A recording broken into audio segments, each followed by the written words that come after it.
چاند گرہن سپنا میں نہ جانے کیا بات تھی کہ ناصر اسے دیکھ کر دیوانہ سا ہو گیا۔ وہ سب سے مختلف اور دلربا تھی، غالب کی غزل جیسی بانکی چتون، ادم کی شاعری جیسی چھوٹی بہر کی قیامت۔ ناصر نے خود پر قابو پانے کی بہت ہی صحیح کی، مگر دل تھا کہ اخلاقیات کی نہ ہی سنتا۔ ناصر کو شعبہ انگریزی میں کام کرتے 5 برس ہو چکے تھے۔ قسمت اچھی تھی کہ 5 ہی برس میں اسسٹنٹ پروفیسر کے طور پر ترقی ہوگی، کیونکہ دیگر صوبوں سے آئے ہوئے اساتذہ کا قتل عام جاری رہا تھا۔ نہایت ہی اطمینان سے پیٹریسائڈ اور کبھی کبھی میٹریسائڈ کرتے رہے۔ باقی بچنے والے اساتذہ خوف زدہ نہ ہو کر ریٹائرمنٹ پہ چلے گئے یا دیگر یونیورسٹیوں کی راہ لی۔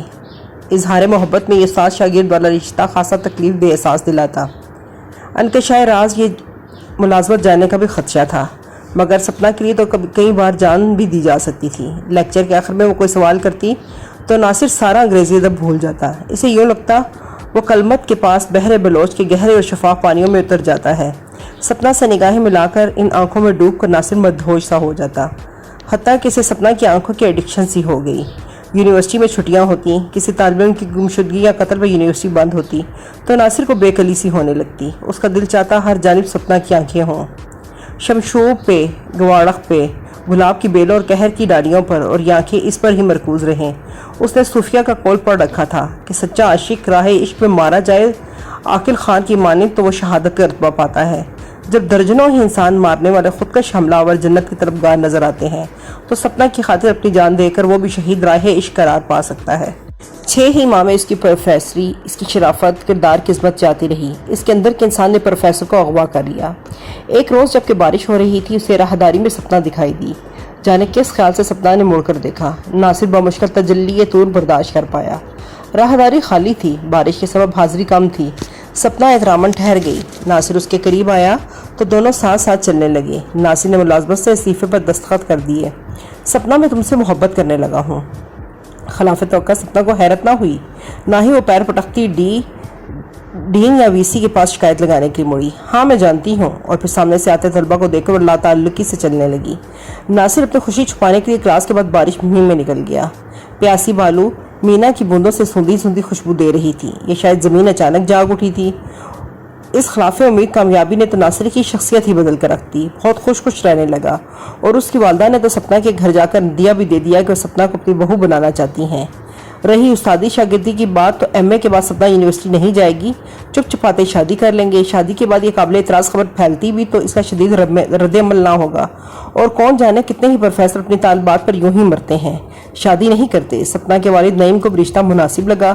ناصر ایک شریف انسان تھا، اور شریف انسان اپنی شرافت کے جالے کے اندر ہی رہتے ہیں، مکڑی کی مانند اپنے جالے میں اپنی ایک بیوی کے ساتھ رہتے ہیں، ادھر ادھر نہیں دیکھتے۔ اس نے حوصلہ افزا رویہ رکھا، یہ سوچ کر کہ کوئی جواب دے گا، یوں انتظار کی طرح ڈال دی گئی۔ دن بہت ہی رنگین اور دلکش ہو گئے تھے۔ موبائل ان کا رازدہ پیامبر اور قاصد تھا۔ آنکھوں ہی آنکھوں میں باتیں ہوتی، گاہے گاہے مل بھی لیا کرتے۔ ناصر شادی کے 1 برس تک معاملہ اخفا میں رکھنا چاہتا تھا، پھر ایک روز اچانک ہی نعیم کی لاٹری کھل گئی۔ مولا جب بھی دیتا ہے چھپر پھاڑ کے دیتا ہے۔ نعیم کا ایک آوارہ منش بھائی جسے خاندان نے دھتکار دیا تھا، والد نے آگ کر رکھا تھا، وہ لندن میں چل بسا۔ ڈرگ مافیا سے تعلق رکھتا تھا، کروڑوں کی اسامی تھی۔ اس کا اکلوتا وارث نعیم ہی تھا۔ سرکار کا خط ملا اور بتلایا گیا کہ انگلینڈ کے سفارت خانے سے رابطہ کرے، اسے سرکاری طور پر ٹورسٹ ویزا دیا جائے گا۔ بھائی کے جائیداد اور اکاؤنٹ وغیرہ اپنے تصرف میں لائے۔ یہ اندھوناک خبر دولت کی جھنکار ساتھ لائی تو سارا گھرانہ فرط مسرت سے ہوش و حواس کھو بیٹھا۔ بارے نعیم نے خود کو سنبھالا، سفید چادر بچھا بیٹھک میں مرحوم بھائی کی فاتحہ لینے لگا۔ اپنے مسرت اپنے کہکے چھپانے کے لیے وہ طرح طرح کے ہیلے کرتا، اور بظاہر تو وہ سوگوار دکھائی دینا چاہتا تھا، مگر مسرت تھی کہ چھپائے نہ چھپتی۔ ناصر کو جو سپنا نے تایا کی موت کی خبر سنائی تو اس کے انگ انگ سے خوشی پھوٹ رہی تھی۔ ناصر ان کے ہاں فاتحہ کے لیے آیا۔ قارون کے مرنے کی خبر دوست و دشمن سبھی تک پہنچ چکی تھی، جس پر وہ قدرے حیران بھی ہوئے، مگر ناصر تو خوف زدہ بھی ہو گیا۔ سپنا کی شخصیت میں بے حد تبدیلی آ گئی تھی، اور اس کی آنکھیں تو بالکل ہی بدل گئی تھیں۔ یہ 2 آنکھیں نہ تھیں، جانے کیا ہوا تھا۔ انہی دنوں ناصر کے خپتی چچا نے اسے بلوا بھیجا اور آگاہ کیا کہ وہ دفینے تلاش کرتا رہتا ہے۔ اب چونکہ بوڑھا ہو چکا ہے، اس کے بازو میں اتنی سخت نہیں رہی کہ وہ چاہتا ہے کہ ناصر کو شریک راز کرے اور 25% حصہ دیا کرے۔ ان مقامات تک لے جانا، ڈرائیو کرنا، بیلچہ کھدال چلانا وغیرہ ناصر کا ہی کام ہوگا۔ صرف ایک شرط ہوگی، اخفائے راز۔ یہ ایک دور کا چچا تھا، رشتے کا چچا، اور اس نے بھی کوئی ملازمتی کاروبار نہ کیا تھا۔ مگر ٹھاٹ سے رہتا، شادی بھی نہ کی تھی۔ وہ ایک مستقل مکان یا بیوی رکھنے کا مخالف تھا، شادی کو وہ غلامی کی ہی ایک صورت قرار دیتا۔ اس رات سے پردہ اٹھنے کے بعد چچا اسے وہی پرسرار اور اعلیٰ دین کا چچا لگنے لگا جس نے اسے جادوئی چراغ دلایا تھا۔ نعیم کے بعد اب ناصر اس صورتحال کا شکار ہو گیا۔ وہ خود کو خزانوں کا مالک سمجھنے لگا۔ ہیرے جواہرات، سونا چاندی، ہیروں کے ہار پہنے سپنا اس کے پہلو میں ہوگی اور وہ عرب شیوخ کی مانند قیمتی کاریں دوڑاتا یونیورسٹی کے پاس زن سے گزر جایا کرے گا۔ سپنا تو دولت مند ہی ہو رہی ہے، وہ خود بھی دولت مند بن جائے گا، نعیم کی ہی ٹکر کا ہوگا، کیا عجیب زیادہ امیر کبیر ہو جائے۔ چچا کے ساتھ پہلی ہی مہم کامیاب رہی۔ چچا نے دم کے جس مقام کی نشاندہی کی تھی وہیں سے چاندی کے روپوں سے بھرے 2 مٹکے برآمد ہوئے۔ خریدار چچا کے پاس موجود تھے جو جیبوں میں روپیہ لیے پھرتے۔ چچا تو چاندی، سونا اور زن پر بیچتا، جبکہ بیپاری وہی مال ایٹیک میں بولی لگا کر فروخت کرتے اور چوکھا کام کماتے۔ دفینے تلاش کرنا ایک دلچسپ اور پرسرار مشغلہ تھا۔ سپنا دولت ملنے سے پہلے ہی بیکی باتیں کرنے لگی، ڈیفینس میں گھر خریدنے اور اعلیٰ تعلیم کے لیے انگلینڈ جانے کا ذکر کرتی۔ یوں لگتا کہ وہ پورا شہر ہی خرید ڈالے گی۔ ناصر کو یہ باتیں گراں گزرتی۔ محبت کے بجائے سپنا چیزیں خریدنے کا سوچنے لگی تھی، اور جب نئی معاملات طے کر کے انگلینڈ سے لوٹا تو اس نے فوراً ویکینڈ میں ایک بڑا سا بنگلہ خرید لیا۔ گرینڈ بھی یوں خریدی کہ اس کا ڈرائیور اور گن مین بھی ساتھ ساتھ ہی رہتے۔ وہ ناصر کو بھی بڑے ہی مریبانہ انداز میں ملا۔ سب کچھ بدلا سا تھا۔ نعیم مغل اعظم کے انداز اختیار کر چکا تھا۔ اسی دوران چچا نے خاصا کما کر دیا تھا اور مستنگ کے منہدم شدہ شہر اورنگ آباد اور کھڈچا کے مابین ایک دفینہ تلاش کر لیا تھا۔ اس کے گھر میں قدیم نقشے، قلمی نسخے اور ڈھیروں کتابیں پڑی رہتی جنہیں کنگالنے کا فن وہی جانتا تھا۔ کھدائی کا کام وہ رات میں کیا کرتے، جیپ کہیں جھاڑیوں یا نشے میں چھپا دیا کرتے۔ ناصر جلد از جلد امیر بننا چاہتا تھا۔ بدلتے ہوئے حالات میں تو وہ سپنا کا ایک دن کا خرچہ بھی برداشت نہ کر پاتا۔ ایک رات کھڈ کوچا کے قریب کھدائی کرتے انہوں نے بہت سے مسئلہ لوگ دیکھے۔ وہ جھاڑیوں میں دبک کر ان کے گزرنے کا انتظار کرنے لگی، لیکن ان لوگوں نے گزرنے والی بسوں کو روکا، مسافروں سے پوچھ گچھ کرتے رہے، پھر انہیں گولیوں سے اڑانے لگے۔ چچا یہ ظلم برداشت نہ کر پائے اور اپنے ریوالور کے دستے پر گرفت جما کر گرجتا ہوا جھاڑیوں سے باہر نکلا۔ اس کی 6 گولیاں سے جانے کون زخمی ہوا، مگر ناصر نے اسے گھائل ہو کر تو گرتے دیکھا۔ خون کی ہولی کے بعد یہ حملہ اور کچھ لوگوں کو یرغمال بنا کر پہاڑوں کی جانب نکل گئے تو ناصر بھی ڈرتا سہما باہر نکلا۔ اندھیرے میں وہ ٹارچ کی روشنی کی مدد سے چچا کو تلاش کرتا رہا۔ ہر جانب خون میں لت پت انسان پڑے تھے۔ چچا کا سینہ چھلنی ہو چکا تھا، دفینوں کا راز سینے میں ہی لیے وہ چلتا بنا تھا۔ بے نور آنکھوں سے وہ سیاہ آسمان کو دیکھے جا رہا تھا۔ ریوالور پر اس کی گرفت ڈھیلی پڑ چکی تھی۔ ناصر کانپ اٹھا۔ اچانک اسے مرے کٹے انسانوں سے خوف آنے لگا۔ وہ سڑک کی جانب بھاگتا چلا گیا۔ آخر وہاں پہنچ کر وہ بے دم ہو کر گر پڑا۔ اس کا حلق خشک ہو رہا تھا، حلق میں کانٹے پڑ چکے تھے۔ اس نے سوچا بھگوان سے بہتر ڈرامہ نگار تو شیکسپیئر ہے جس نے محض 37 ڈرامے ہی لکھے۔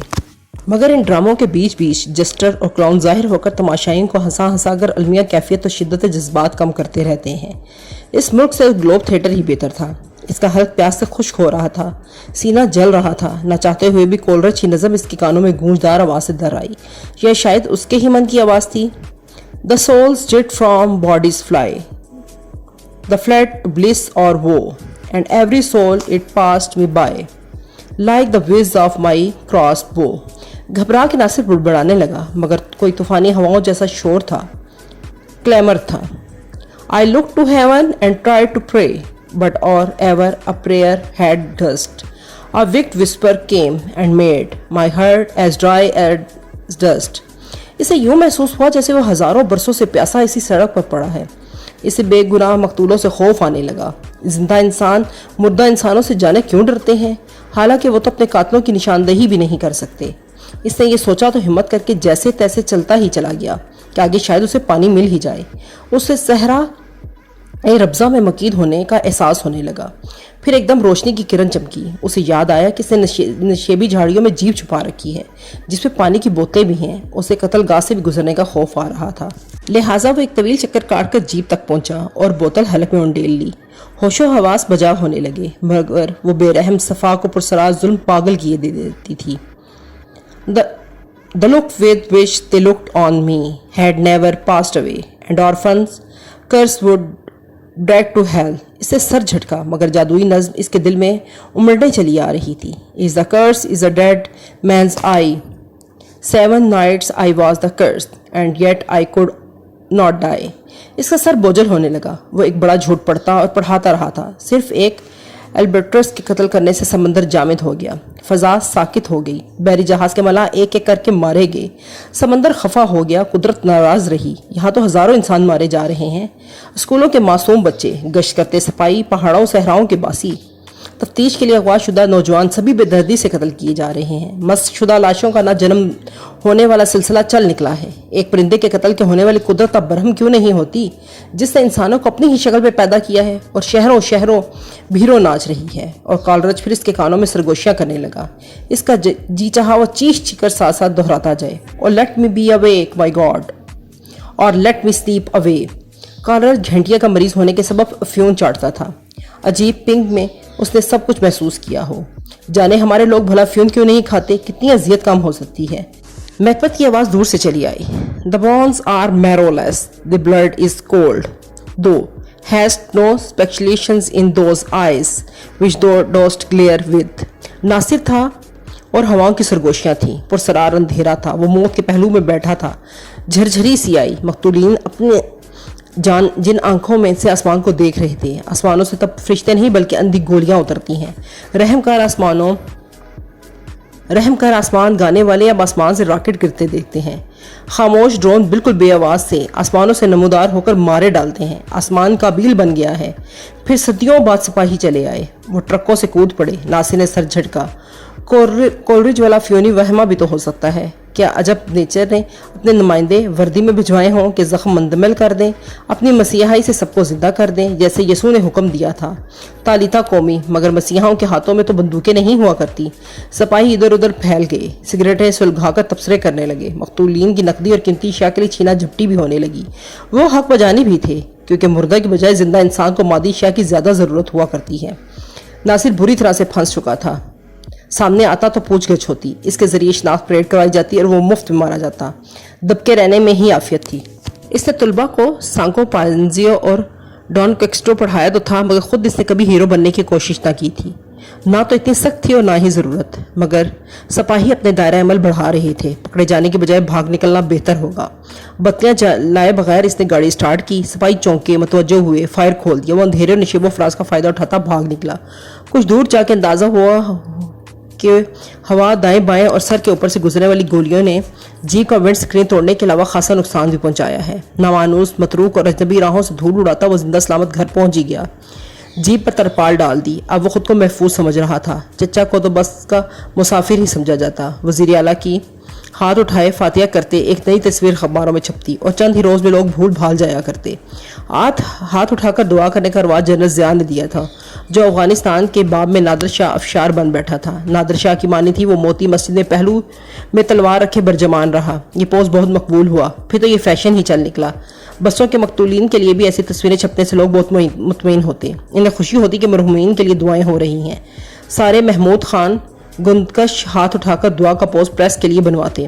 ناصر کے نظریات بری طرح مجروح ہوئے تھے۔ وہ من ہی من کامتا رہا۔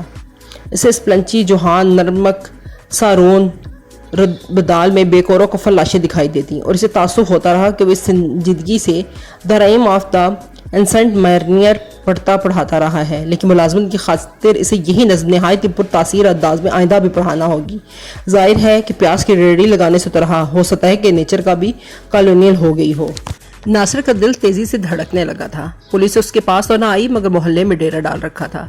کہتے ہیں کہ مصیبت کبھی اکیلی نہیں جاتی۔ نعیم نے فیصلہ کیا کہ اپنے ہم رتبہ سے رشتہ داری کرنا چاہیے، لہٰذا اس نے سردار کے بیٹے کا رشتہ قبول کر لیا، حالانکہ وہ ناصر کو زبان دے چکا تھا۔ ناصر کے برعکس سردار چاہتا تھا کہ جھٹ منگنی کر دی جائے تاکہ بات پکی ہو جائے۔ ناصر آباد کار تھا، تیسرے درجے کا شہری، دلت شودر۔ ناصر پہ یہ خبر ایک قیامت لائی۔ چچا کی ناگانی موت سے دولت مند بننے کے امکانات محدود ہو چکے تھے۔ وہ فل پروفیسر بن کے بھی خالی جیب و بے اعتبار ہی رہتا۔ معاشرے میں عزت و وقار کے لیے جس نان سینس کی ضرورت تھی وہ کسی استاد یا پروفیسر کو کبھی حاصل نہیں تھی۔ ناصر دل محسوس کے رہ گیا۔ اس نے اپنی والدہ کو بھجوایا جو منہ لٹکائے چلی آئی۔ جانے اسے کیا کچھ کہا گیا تھا کہ وہ خاموشی سے کرسی پر ڈھیر ہو گئی۔ ناصر کوئی سوال کرنے کی ہمت ہی نہ کر پایا۔ سپنا کے موبائل پر وہ محتاط میسیجنگ کرتا رہا۔ سپنا نے اسے بتلایا کہ وہ والدین کے فیصلوں کے خلاف نہیں جا سکتی، اور یوں بھی اپنے ہی استاد سے شادی بالکل نہ جچتی۔ لوگ بھی تانے دیا کرتے، ہر محفل میں انہیں تنقید کا نشانہ بننا پڑتا۔ بات بڑی تو ان کے درمیان تلخی پیدا ہو گئی۔ ناصر سپنا کی یادوں اور اس جیب سے چھٹکارا پانا چاہتا تھا جو کبھی بھی اس کے لیے وبال جان بن سکتی تھی۔ ایک روز وہ حوصلہ کر کے زخمی جیپ کی مرمت کروانے لے گیا اور مستری کو تاکید کی کہ جیپ سے ترپال نہ ہٹائے اور چپ چپاتے گولیوں کے نشان ہی غائب کر دے۔ ٹوٹے ہوئے ونڈ سکرین پر تو کوئی سوال نہ اٹھاتا، مگر اگلے ہی روز اس کا سر گھوم گیا جب پولیس نے گھیر کر سوالات کی بوچھاڑ کر دی۔ پولیس کا موقف تھا کہ جیپ کسی واردات میں استعمال ہوئی ہے۔ یونیورسٹی کے طلباء تو مزاحم ہوئے اور گرفتاری نہ ہونے دی، مگر رات گئے ناصر کو گھر سے اٹھا لیا گیا۔ ناصر کے ستارے گردش میں تھے، ذہن معاف ہو چکا تھا۔ اگلے روز طلباء کو پتہ چلا تو وہ تھانے دوڑے چلے آئے۔ پولیس نے جذباتی طلباء کو یقین دلایا کہ ان کے پروفیسر سے محض پوچھ گچھ ہو رہی ہے، کسی تھرڈ ڈگری کا تو سوال ہی پیدا نہیں ہوتا۔ طلباء کو نرمی سے سمجھا کر رخصت کیا کہ انصاف ہوگا۔ ناصر سر جھکائے حوالات میں بیٹھا تھا کہ حوالدار نے کسی ملاقاتی کی خبر دی۔ پہلے تو ناصر کو اپنی آنکھوں پر یقین ہی نہ آیا۔ سلاخوں کے اس جانب سپنا کھڑی تھی، اسٹوڈنٹ یونین کے چند لیڈر بھی اس کے ہمراہ تھے۔ الیک سلیک ہوئی، انہوں نے خیریت دریافت کی۔ ناصر نے شکایتی نظروں سے سپنا کو دیکھا، مگر ماحول کے سبب کچھ بول نہ پایا، آنکھوں میں فریاد کیے جا رہا تھا۔ لا تعلقی سے سپنا مسکرائی، سر ہمت کرے وقت گزر ہی جائے گا۔ ناصر پرسکون اور با ہمت دکھائی دینے کی کوشش کی۔ آپ لوگوں کا شکریہ میرے اس قدر ساتھ دے رہے ہیں۔ سرگوشی کرنے کے لیے سپنا سلاخوں سے لگ گئی۔ فضا معطر ہوگی۔ سر آپ نے ہمیں پڑھایا تھا کہ ایڈرا پاؤنڈ امریکی حکومت کے مقدمے سے بچنے کے لیے پاگل بن بیٹھا تھا، پاگلوں کے وارڈ میں رہا مگر ظاہر نہ ہونے دیا، جس کے بعد اسے پاگل قرار دے کر آزاد کر دیا گیا تو وہ بھاگ کر انگلینڈ چلا گیا۔ آپ بھی پاگل بنے رہیں، ہم مقدمہ قائم ہی نہیں ہونے دیں گے۔ ناصر حیران رہ گیا، یونیورسٹی کا پروفیسر پاگل کیسے ہو سکتا ہے؟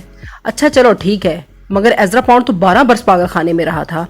سپنا نے ہمت بڑھائی، آپ فکر نہ کریں، یہ میں بتلا دوں گی کہ کتنے برس